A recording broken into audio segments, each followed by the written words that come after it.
And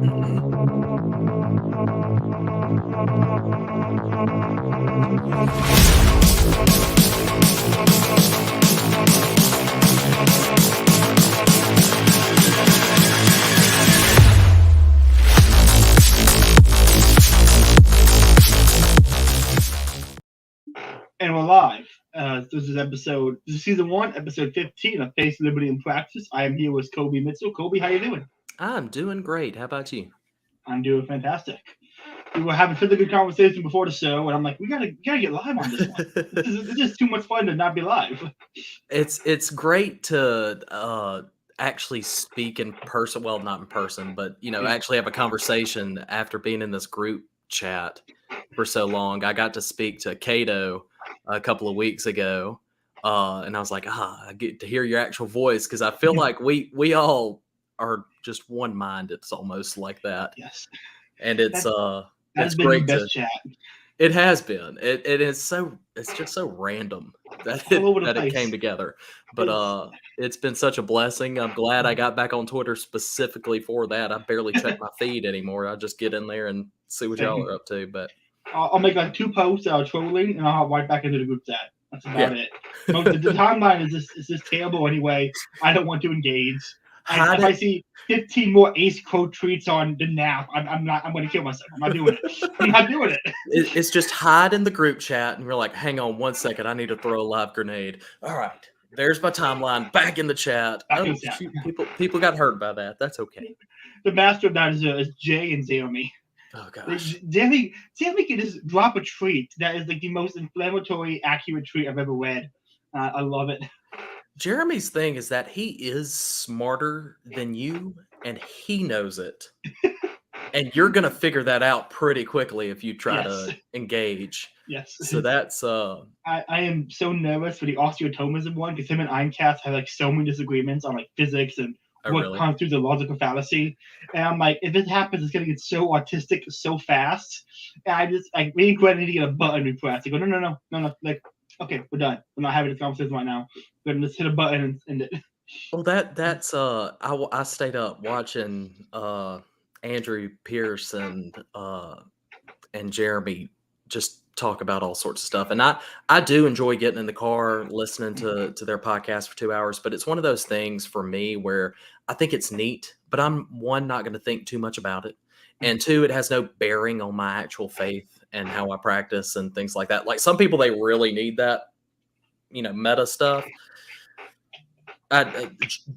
We're talking about Chesterton today. He's my kind of philosopher because he's just like, it is what it is. And I'm going to lay it out for you, take it or not. And the dumb man's philosopher's the good one for me because he's fantastic. Because at the same time, he can write so plainly where it's like, okay, I know exactly what you're saying, but it's in such an elegant way. It's a perfect. I think the best of both, where it's elegant but understandable, and his lines. He can just write like a pithy one line, and I'm just like, okay, like one of his lines, like the problem with the world today is we don't ask. What is wrong with the world is we don't ask what is right. Mm-hmm. It's just a simple line, and it's beautifully put and spot on. So I had I read it wasn't the Summa, it was like a commentary on the Summa. It was an attempt, I think it was Peter Kreeft tried to dumb down the Summa. The sort of Summa, I think it's called. Yeah, for us normies to sit there and digest. And even that, I would read 2 or 3 times, and it'd just be right over my head. And I was just like, I can't do this. I don't have the attention span to read this 3 or 4 times and try to grasp it. I trust you, but that is good, but whatever. But that's what I liked about this book is I can grasp it, think about it, and go, that's true. That's neat. Or maybe I disagree with this here or there, whatever. But my friend gave me this book because I've gone through the full out Dave Smith in 2020 and Tom Woods and getting through the libertarian stuff, into the anarchist stuff. I bought the Michael Malice's Anarchist Handbook because I was like, at one point I said, okay, this makes sense. Is it compatible with the Catholic faith?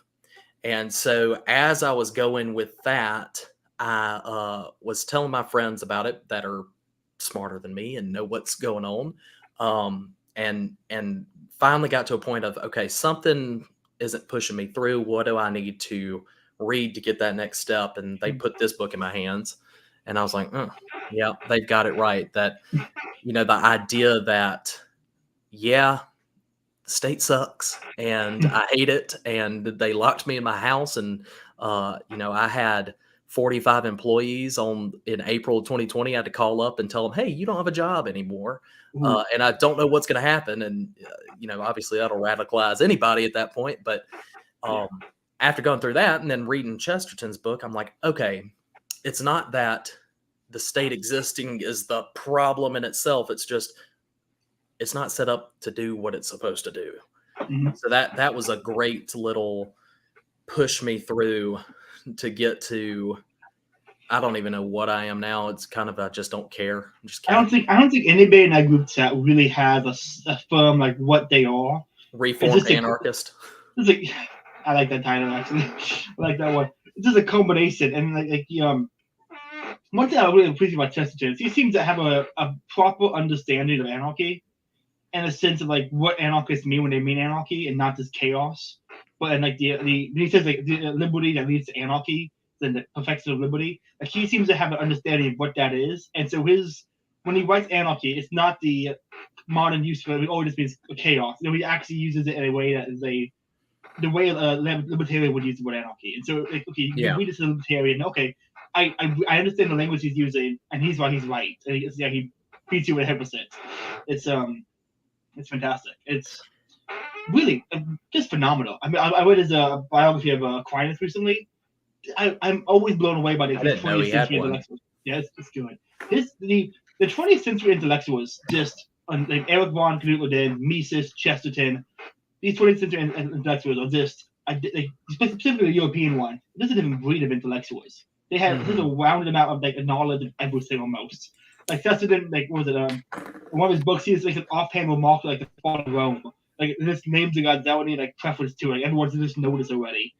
I'm like, maybe back then, but nowadays was stupid. I don't know who that guy was. Yeah, it's odd because you do get a glimpse in this book. You're like, okay, he could certainly be writing it today, but I feel like the common man, and I might be completely wrong on that. I don't know too much about what's going on then, but the common man seemed a lot smarter then than they do now. And even our like, that we talk about the elites that are in power and the elites that are kind of waiting in the shadows. The elites that are in the shadows are idiots too right now. I mean, I don't know. You got, your governor, and that's about it. That people actually are like, have some sense on them. We got there's like two bishops in Nigeria, and then like DeSantis. So all the best elites in the world are Catholic people. I can't name a single elite. He's that's true. I was asking somebody, I said, man, it just, because during the lockdowns, and our bishop too said, we're not going to have mass and the sacraments, or what's most important is the health and safety of my flock. And I'm just sitting there like, that's not what the catechism says, but all right, whatever, bishop. But we were getting together once a week to have apologetics, because I was just raging and angry, and, bringing everybody who wanted to hang out during 2020 lockdowns to come to the house, because I'm too much of an extrovert. I need people. And we were talking about the bishops and said, Colby, you got to be a little more optimistic about the church. It started with 11 good bishops, and we probably have at least 13 now. So it's moving up. And there's only one or two in America, but whatever. They're the good ones. Yeah. I know I asked earlier, but for the podcast, what are you drinking? I am drinking a Yellowstone. I think it's just Yellowstone Select Bourbon. Nice. I'm pretty much. I've got a bourbon now. AJ apple brandy. I like bourbon, and I can enjoy bourbon. I don't know what it's like. Like getting good bourbon is tough. Like finding a nice bourbon I actually enjoy. I have to like nicer ones. Because brandy, if I get a cheap brandy, I know it's so. I think a cheap brandy is better than a cheap bourbon, but a nice bourbon is better than expensive brandy. Yeah. The problem with bourbon is that you got to spend some cash to figure out what you want. Because this was a cheaper bottle, and it was still $45 to get 750 milliliters of that. But it's, you try some, you hates them, and they just sit on the shelf and look pretty. So at least you have an ornament. I bought what was it, a Woodwood Reserve or something? Mm-hmm. Couldn't stand it. Could not drink it. Oh, really? Yeah, did not get into it. It's maybe I do have like white goat taste. Like my favorite kind of wine is like a pink Moscato. So I do have a very white goat taste. You drink a lot of White Claws. I can't stand White Claws. I don't like. Okay. I don't like seltzers. I got that going for me. Yeah, that's something in your favor. I need to move on to cigarettes and cigars. This vaping stuff's getting gay. Every time I go to hit it, I sing a Bokov's tweet about the robot penis. I can't. Yes. I can't just sing a robot penis now. I hope you're feeling very self-conscious every time you put that into the camera. Every time. I look up like, don't touch the Caleb, you're on camera, and I just not even thinking about this middle of a sentence. I just go. I'm like, oh shit, I did it again.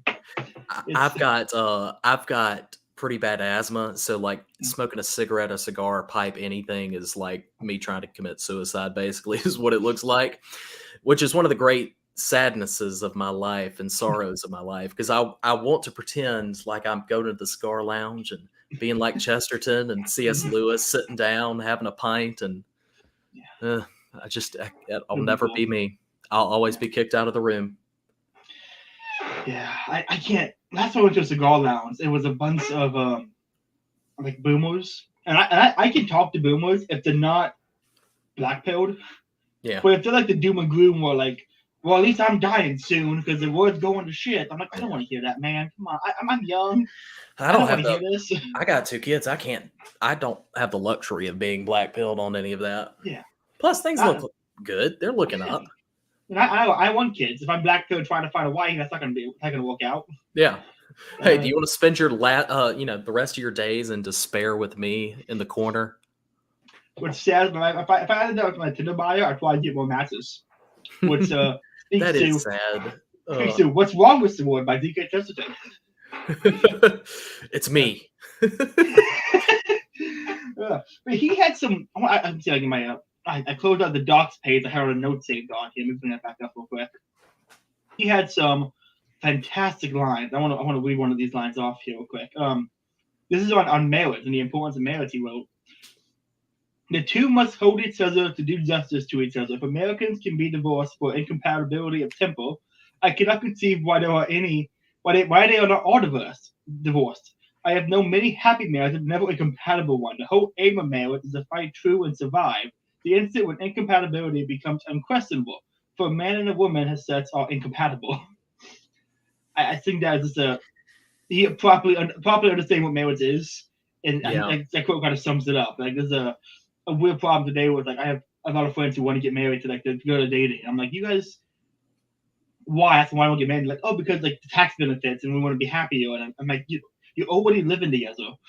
What's really insane because the tax benefits, and you want to get into this like you fight all the time. This is like, I get couples fight, but it's like just a thing of like divorce is an option for them. You know, it's like this is probably my first thing. They openly say this is probably my first marriage. I'm like, what the no? Yeah, you shouldn't go and think of that. They always like, well, I don't want to get too intertwined with them, so we're not going to get married. We're just going to get a dog together, and then maybe I'm going to move in, and then we're going to buy a house, and then we're going to have a kid. And you're like, life is way easier if you do it in the proper order. I was talking to somebody. Somebody was asking me specifically about marriage. She's a little older, and she's just sitting there thinking, oh, I need to find a husband soon so I can start a family soon. And how do I do that? And we were talking about people put so much emphasis on, well, I fell in love with them. I had the goo eyes. It's like seeing hearts and stuff, which is great. That's a great way to start. But we have such a tainted view of what love actually is. Mm-hmm. And God spells it out for us whenever he says, hey, you know, the Protestants love to harp on that first line where it says, women be subservient to your husbands. But they never want to read the next verse there, but it says, men, you love your wife as Christ loves us. Mm-hmm. And that's, you know, saying the same thing. It's saying you just have to pound it into the man's head a little bit more is, hey, women, be subservient to your husbands. They're like, all right, got that. I can serve my husband. I can, you know, make sure that I'm sacrificing myself for my husband. Mm-hmm.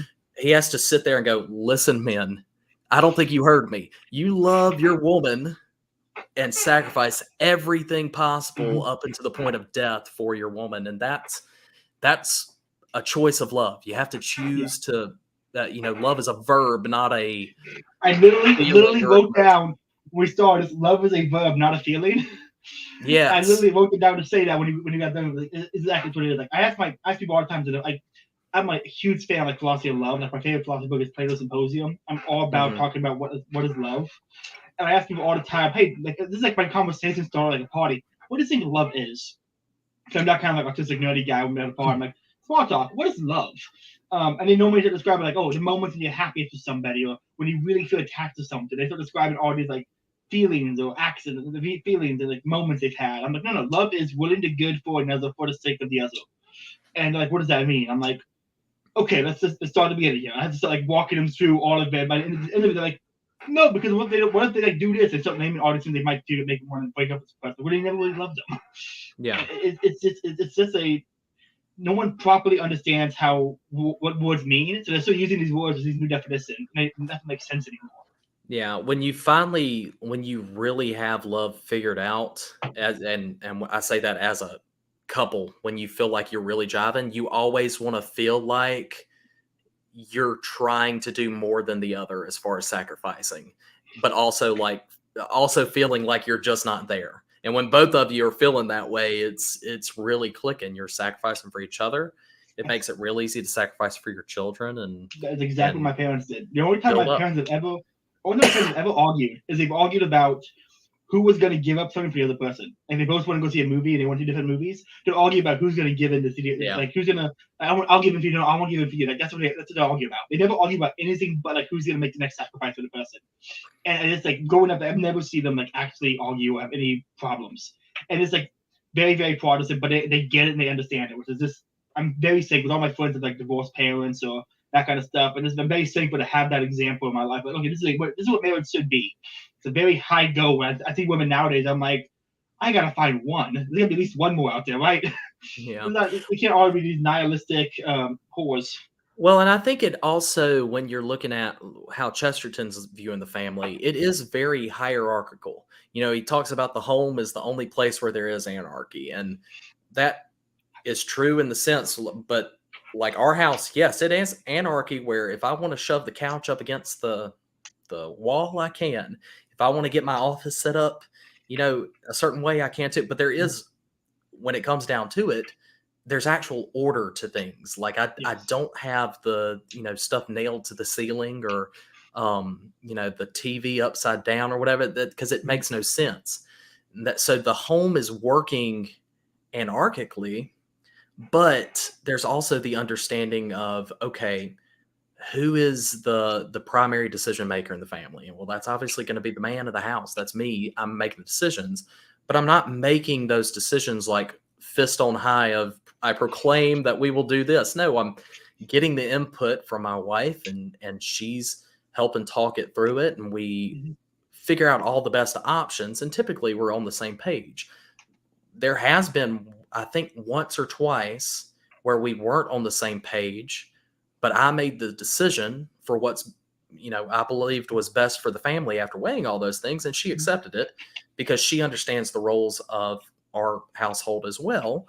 Now, whether or not, I don't even remember if they turned out right or not. I'm sure they might have turned out as good as they could have or had their own problems or whatever, but it can't function if she's like, well, if you make that decision, then all bets are off.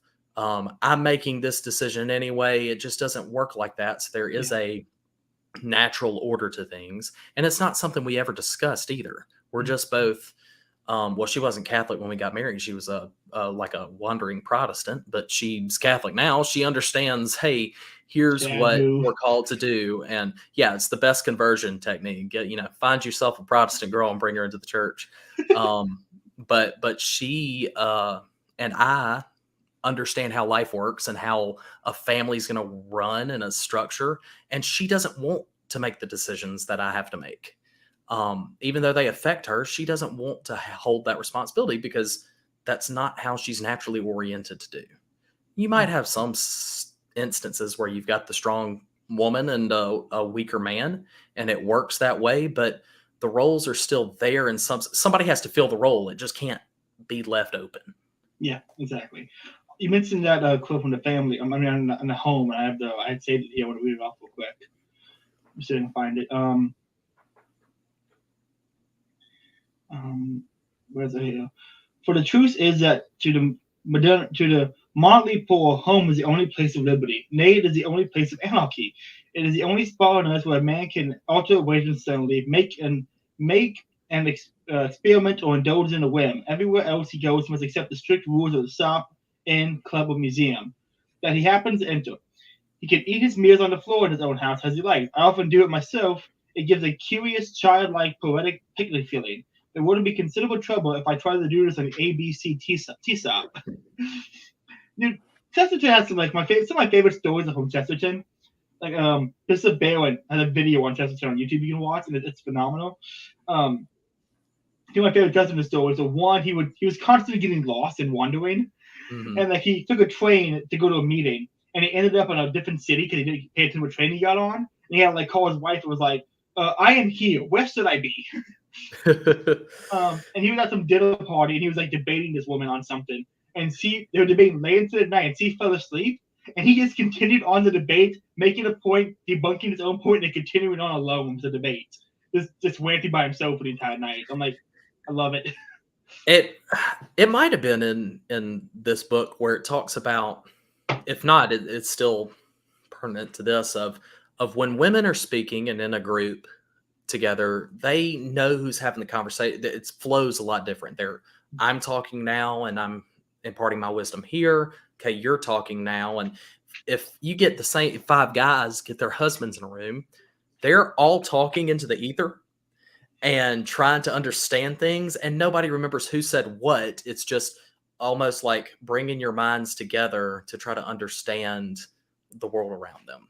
And that's, we need to lean into that thing. And Chesterton certainly, goes for that if you're going to debate somebody for the entire night, because part of that, when you're debating, you're trying to figure it out for yourself too. Unless you're Jeremy. Jeremy knows everything. So, he's got it figured out. But the rest of us, when we're debating, we're trying to make sure we have the right argument that says, okay, yes, this makes sense. This is what I believe. I stand by it. I back it up.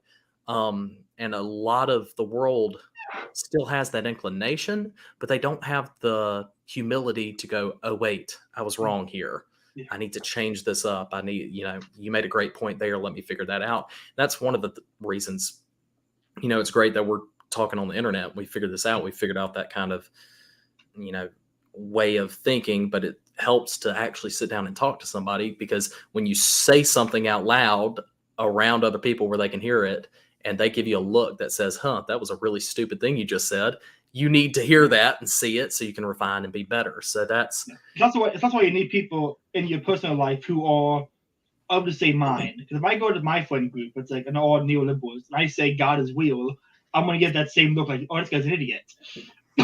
So you need people. You can't be a lone. You can't be the lone guy in the group of like crazy people. You have to have a group. There's a group of people who actually can talk to. You could say things. Okay, this is stupid. This is right. This is wrong. Here's feedback. Because if you try to do that in like in a secular circle, everything you say is going to be considered crazy. And if you're not cemented enough in your own views, or have an outlet to talk to somebody who knows more and knows, or groups of people who also know other things, you can't get that feedback. There's no feedback mechanism there. You have to have that group. I have it online. You need to find better real life friends too, Caleb. Come on now. Well, my church is full of 80-year-olds, and so no one brings their grandkids anymore. Sadly, go find a new parish. There's one you're in Florida. There's got to be one that's nearest one is like 70 minutes away, and I'm like, I don't want to drive 70 minutes on Sunday. Oh my gosh. You got to do it though. That's one thing that whenever I grew up in a town that was about 7,000 people, and I was the only Catholic. So our little church had 20 to 30 people, and 6 of them were my immediate family. But it was so important we would drive every morning, Sunday morning, 45 minutes, and on Wednesday night, so I could go to the youth group and be part of that community to hear the truth instead of have to figure it out for yourself. And that's one thing too, when my wife and I moved to Denver for a little while, we tried out some different parishes, and we wound up having to go to one that was a little further away just to have that young adult community. And that just makes all the difference to have people that you can trust it. Cause it does take some vulnerability if you are going to have that conversation with somebody that you do know and feel comfortable with, and feel comfortable that they're going to call you out if you say something stupid or wrong.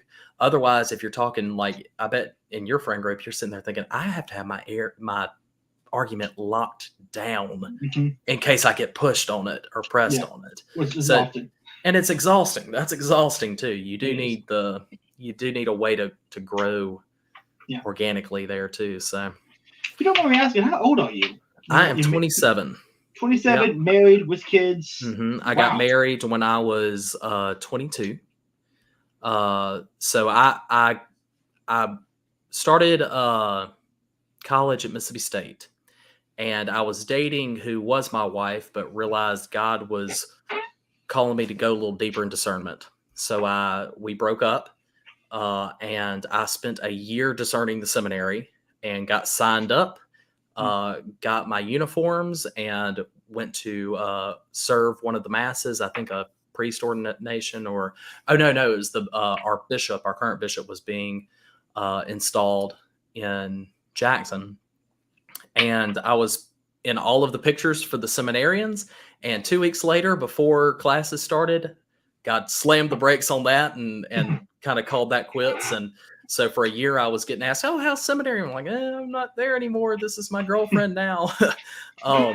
So we got back together, and as soon as I graduated from Mississippi State, and we were about to move up to Denver, we got married because I kind of looked at life and was like, "I'm starting life. I know I'm going to marry her. There's no sense in leaving her here for a couple of years while I get my master's done and try to pick up the pieces here. No, this is what God's called me to do, is get married." So we got married, had kid number one by surprise very quickly.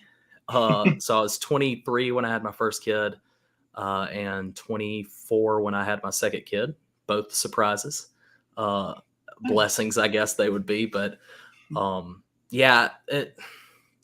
Mississippi too, it's not that weird to see young folks get married, especially right out of college. I had some people that got married during college or right after high school even, which made us nervous, but they're all still married now very happily. So it works out. It's very common to see young marriages. It's also very common to see multiple divorce. Yeah. Which is it's the same. I do have a friend who's older, living in Orlando right now, and she's sitting there going, "Oh shoot, I missed it." So now her pickings are from the divorcees that are already divorced, and I'm just like, "Oh, that sucks." Dude, my pickings right here are most of the girls on Tinder and Hinge and like Bumble. Which I need up dating apps, I know, but Hinge is a decent dating app. It's made to be deleted. It's got its positive reviews and stuff like that. It's different than the hookup apps. I'm so glad I found my wife before dating apps were a thing. Dude, that just seems exhausting. It is, and it's like, because you're popping other people's pages, so it's like even like every day it's like a constant filling up with X's. You're not getting a new match, and so it's not even, I'm not even talk to women to know I'm getting rejected. It's just like the moment if the app is downloaded, I know when people are seeing my account and not swiping on it, and so it's this constant every day. Like, total matches, I'm being rejected more. It's a mess. I need to delete it. It's so hard when you can't see a person too, because it is something you've got to be in the same vicinity as people, but people aren't going outside anymore. I don't envy you at all, Caleb. This is the worst time in the world to try to go find your mate. But at this point, I'm thinking like, no, if it's this hard, maybe I should be a priest. Maybe that's if it's this hard, this is God's way of saying, no, it's not for you. We'll be a priest. I would be, speaking of Chesterton, I would be Father Brown after, and I really have the name of Chesterton's Father Brown mystery series. So it would fit. It'd be kind of nice, honestly, kind of cool. But back to the book a little bit. He has great quotes. I think find it real quick. I saved a bunch. Okay, so he's talking. Chesterton and part of his book, "What is Wrong with the World?" He talks a lot about like the idea of progress and the government's work and that kind of stuff. And I really like this quote he used here. The weird power of the English aristocrats has laid in exactly the opposite of tradition. The simple key to power of our upper class is this. They have always kept carefully on the side of what is called progress. They have always been up to date on what comes quite easy to aristocracy. For the aristocracy are the supreme instances of the frame of mind of which we spoke of just now. Novelty is to them a luxury verging on necessity. They are so bored with the past and with the present that they gape with a horrible hunger for the future. And this replaced aristocracy with elites for today. Like all elites are like a modern form of aristocracy, and it's just like they are always on the side of progress because they're tired of the past. So they want what's new, and it's fantastic. Like I'm reading Evelyn at the same time right now. He's always talking about like tradition and aristocracy and the elites and that kind of stuff, and going from him how great they are, the test of the kind. Like, he's about it always for progress. It's not dull, but and he talked in there too of nobody's willing. Everybody seems like they're obligated to think of something new instead of just, hey, what did they do in the past? How do we just take that and make it great? Or even, ideas that come through. I didn't bookmark it, but by ignoring the past. Yeah. People do.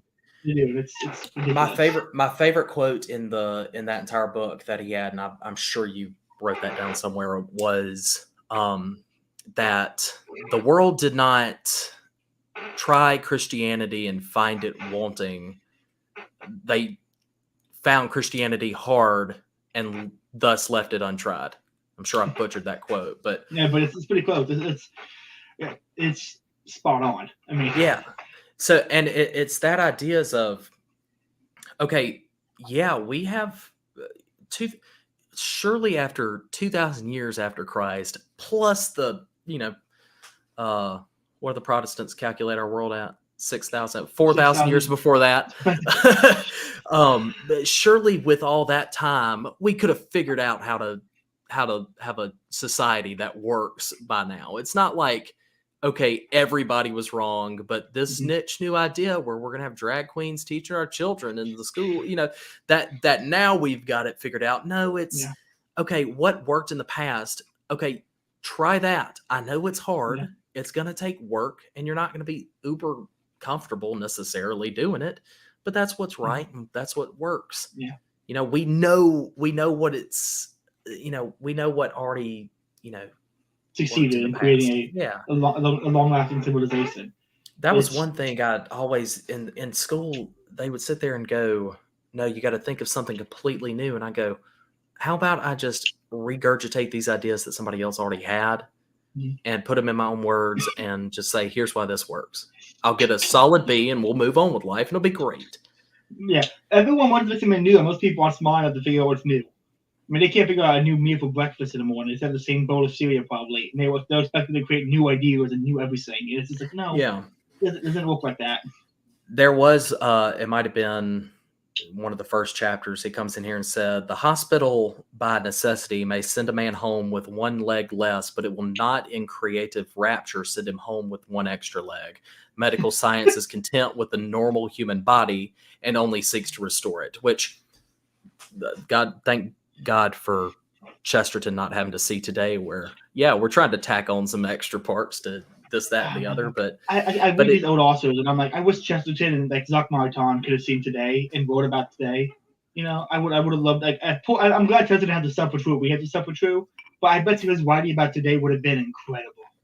Oh yeah. It would have been but it's the idea that, we know what the right and natural order of things is supposed to look like, whether it's a human body or a state.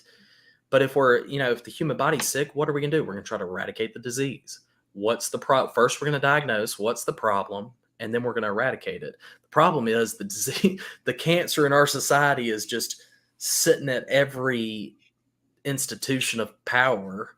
And at that point, you're like, okay, it's going to take a lot of effort and a lot of fight to bring them down. But the answer is not to burn down civilization and start from anew. It's to eradicate the cancer, get it out of society, and start doing the things that's going to lift our body up, to start building it back up and get it back to what greatness it had before. And sometimes that does mean chopping off a leg, like sending California and Oregon and Washington into the ocean or whatever we have to do at that point. But we going to- have to do that to preserve the body at that point as well. I'm going to Washington D.C. in September, and I'm excited. Like, I'm meeting online friends there. I'm meeting friends there moved up there, but they want to go on these like they want to go on these tours like this is National Library and all these like institutions of Congress and stuff. I'm like, dude, I don't want to go in there. I don't. I have no connection to. How about this? My connection to American history is all to the South. I have zero connection to anything happening in the North. And I think Washington D.C. is just too. They would go like a Civil War battle site when I'm up there. I'm like, guys, you're gonna like what I'm gonna say when I'm up there. You're gonna like what I'm gonna say when we get up there, man. I'll start arguing with the historians. It'll be fun. I do. I still, because I remember going to DC as a kid, and I do love the respectable stuff like the history and all that stuff.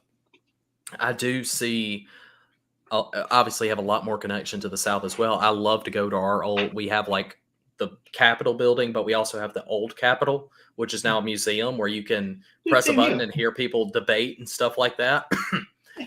Which is cool stuff. I love that because I'm like, oh, this is where my people came from and argued whether or not we should succeed and all that jazz. But it is cool to see, hey, it's crazy that this big of a country's come together and they didn't like each other when they were 13 colonies, but they were like, you know what, we can live together pretty well. In this. So there is some cool stuff, especially if you're going through the actual Capitol. They have a when I was there, I hope they didn't tear it down, but they had a statue of Saint Junipero Serra and Kateri Tekakwitha. I'm sure I butchered her name. But there's some good Catholic mementos there as well. And it's you want those halls and that society and that governing elite to get rid of the cancer and come back to, what makes it great. Why are we thriving? What are we living under the most, economic great times of our lives? I don't think the answer is necessarily sticking Trump back in there, but maybe Trump can go in there and try to be like chemo and just eradicate the disease. And then we put DeSantis in there for 8 years and he can be like, all right, let's get fit and get back to where we need to be. Speaking of American history and Catholic stuff, are you a fan of American history? Like, you enjoy reading American history and that kind of stuff? I do. I don't memorize much of it. I've been reading Tom Wood's Politically Incorrect Guide to American History. So that's been fun. This book, Continental Achievement, Roman Catholicism in the United States, Revolution in the Early Republic. It's a history of something of Catholics in the early American history. Oh. It's a lot of fun. Send me a message with that title in it so I can pick it up. So, that book, and then there's one called Puritan Empire, or Catholic Understanding of American History. That one's a little bit more fiery against some of the American ideas from a Catholic standpoint, but still a pretty good book.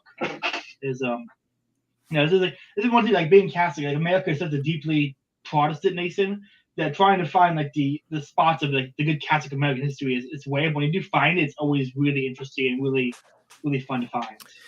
I was sitting there reflecting on that the other day of us being a Protestant nation, and obviously Mississippi, my diocese is 0.7% of the population. There's just none of us here. But I can't remember who was talking about this. Somebody has to be in charge. Like, if it's the Protestants, fine, we know how we're supposed to act in this Protestant society. I know I can't go buy a bottle of liquor on Sunday, and that's okay. I know the rules. I'm part of the society. That's okay.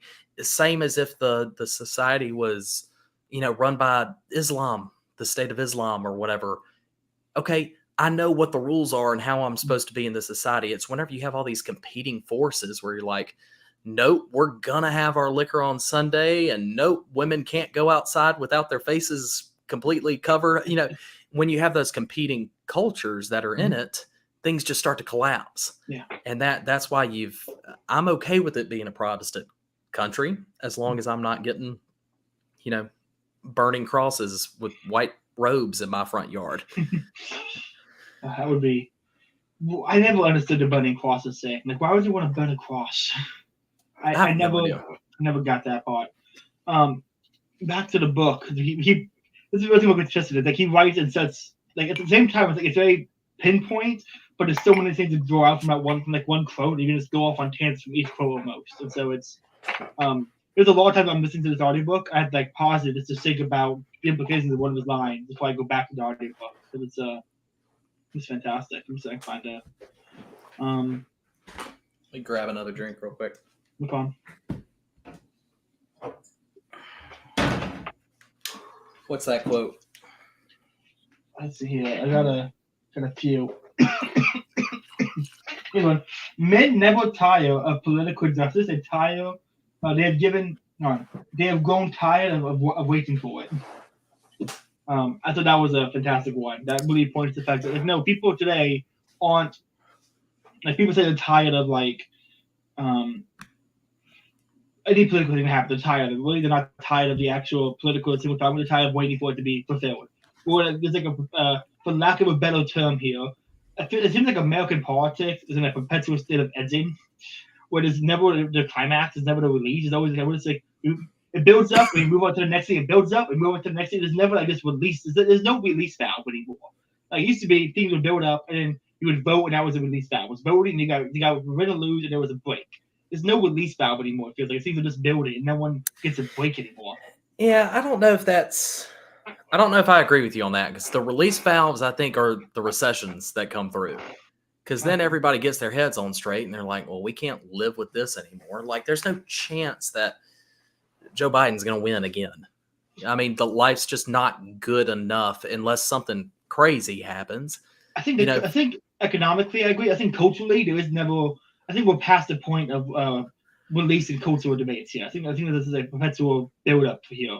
I don't see culture stuff dying down. Even though it's I think we're still going to have culture debates happening, waiting that overshadow the recessions of after they push the narrative to the cultural debates. Well, and the only time I can think of in American history where it was, hey, we're having a big cultural debate of what's right and wrong, that was slavery, and that wound up being a war.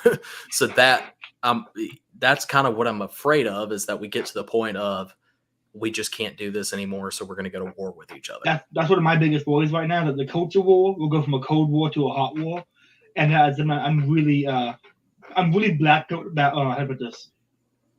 I am white pilled about the future of America. I am black pilled about it being peaceful. I don't see ways for this to end peacefully. Well, it already wasn't peaceful. If you look at the Summer of Love of 2020, that was not peaceful at all. Yeah. But the kicker is I don't see, maybe they'll come down to Florida, but that's going to end very quickly at that point. Mm-hmm. That's one big thing about living in Mississippi. I'm just like, nobody's coming here. I remember back in 2020, they did have a day where it was a BLM protest in downtown Jackson, but and not on purpose. It was just wound up being the scheduling thing. There was also an anti-lockdown protest where everybody had their guns on their backs, and they were both, and it was just kind of like, oh, hey, what's up? Y'all here for y'all's thing? We're here for our thing.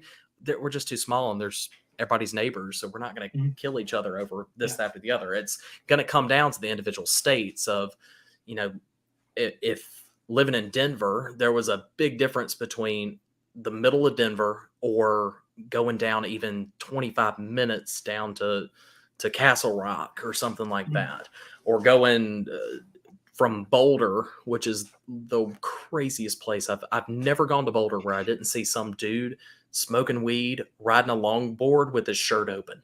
That is just the essence of Boulder. But if you go literally 15 minutes north, you're going to find gun-toting, rednecks that are nothing like them. Those are where the conflicts are going to happen. If they happen, it's going to be between those big cities, big blue cities, and very red states, where it's like Chicago versus Illinois or Denver versus Colorado and stuff like that. I think the thing to feel is that something will break out where there's some mishap, some conflict that happens locally, and then the federal government steps in on one side or the other side. And that's when you have state governments go into war against federal government. Not war, but they're going to back one side, they're going to back a different side. And we're going to have this weird proxy situation going on where the federal government's backing and bailing out left-wing activists, the local areas are bailing out right-wing people. We're going to have this a narco tyranny style cultural wars backing from federal government. It's gonna be really weird proxies. I can see it happening where it's this weird in between. Like, okay, so people are fighting, but then they're not. Then they're fighting, and then they're not. And it's like this like perpetual. Again, the perpetual build. Like, okay, the fighting is it going to escalate? Okay, it's not. The fighting again is it escalate? No, it's just gonna. I think I can easily see that kind of happening. Yeah, that's the way. You could, but I don't see the federal government letting that happen to where they want to preserve their own power, right? Mm-hmm. Just that's their natural incentive to do things. For the the Chaz Chop in Seattle, was that where it was? I think it was Seattle. I think it's Seattle. You know, they looked at that, or at least Trump did, and was like, it's going to burn itself out. Mm-hmm. Let's not worry about it. You know, if it's one of the reasons why you might look at it and be like, well, why are they going only against the right wingers? Well, because they're organized and have the guns and have been practicing with them, and they just overtook this Capitol. You know, that's something that, you know, not something weak like the J6 crap, but something where like Fort Sumter getting taken over, and you're like, all right, what do we do at this point? Because they have it. But that's the only time I could see that, and that would just get squashed, and you just be like, don't really want to do that again. So again, that's going to be that constant build up with no release at that point as well. And I don't really know what to do from that, nor do I really care what to do with that. I'm just going to live my life, do what comes. If I were you, I'd be worried about, you know, some global war escalating because you're 22 or 23 and single, and you know, I'm 27, I've got 2 kids, a wife, and master's degree. I'm not high on the priority list of getting when the war in Ukraine started happening, America started getting more involved. Me and my friends were all sitting around like, are we gonna get drafted? We gonna get drafted? It was like a real, like, there's like a month-long fear, like, we gonna get involved and get drafted? Why you get married young? There's multiple benefits to that. I'm beyond that one. Can priests get drafted? That's my next question. Can priests get drafted? That was another thing I loved from Chesterton's book, is he was talking about how dirty voting is and how dirty politics is, and men kind of are fine getting their hands in there. If we're all going to vote to hang a man, well, we're all responsible for hanging the man, and that's one of the reasons why we don't want women voting, is because they have such dignity that we want to lift them up. To a crazy feminist, they're going to read this book and be like, Chesterton hates women. And I'm just sitting there like, Chesterton has such beautiful respect for women that it's unbelievable. I've never heard a man talk like this in modern age. But whenever he did say, anybody who's wearing a dress should not be soiled from the dirtiness of politics, and that includes women, and that includes our priests. And I was like, I got you. Don't put those priests on, you know, in the political side. Don't put the women on the political side. But our culture today has gotten to the point where men have not stepped up to take the reins of what's important politically. So, you know, if your man is deadbeat and playing video games all day and smoking weed, somebody's gonna have to pick up the slack. And, you know, how do you dig yourself out of that hole? I don't really know, man. The more I look at all these problems that are going on in the world today, I don't see any solution short of like Catholic revival and mass conversions, and people just like snapping into like the truth, saying, "Okay, I got to order my life correctly now." Anything sort of like the spiritual gifts of baptism coming in and fixing things. I don't see any like solution coming around. I think there could be things that could happen, but I think really that's the one I could bet on the most, that kind of thing happening. Well, I see it a little bit, because I've got a friend. One of the reasons why, so I'm about to start a podcast with my best friend, nice. And he's gotten very serious about a girl he's dating.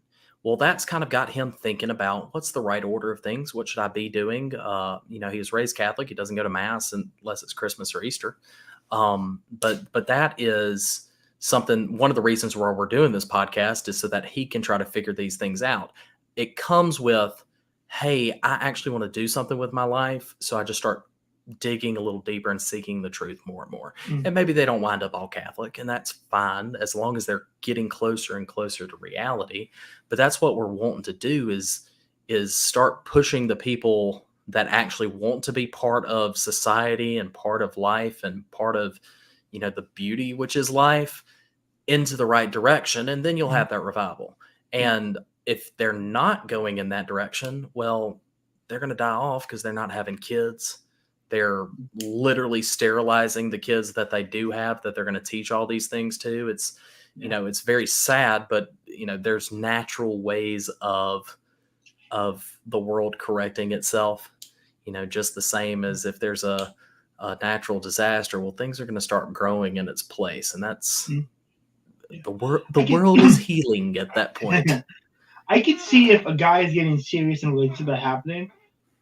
One of the things I see a lot with at least my in my life, my friends, like when when a guy gets a girl, they end up either both taking on the same responsibility. They both take on they kind of merge into one, and not in a way where it's like they each take a side and roles. Like if one's lazy, whoever the lazier one is, that would be the other one becomes lazy as well. So like I had a friend who didn't smoke weed, didn't do anything lazy, worked all the time, got a girlfriend. She was kind of a pothead lazy person. Now all he does is that kind of stuff. He still goes to work, but I see more often than not to have one strong person in the relationship, it kind of carries the other one up. If you have a super lazy one, it drags the other person down. Yeah, but you have to have somebody who wants to be lifted up, right? You can't. Yeah. Which is I think a problem with today's culture that people tend to be more nihilistic and don't.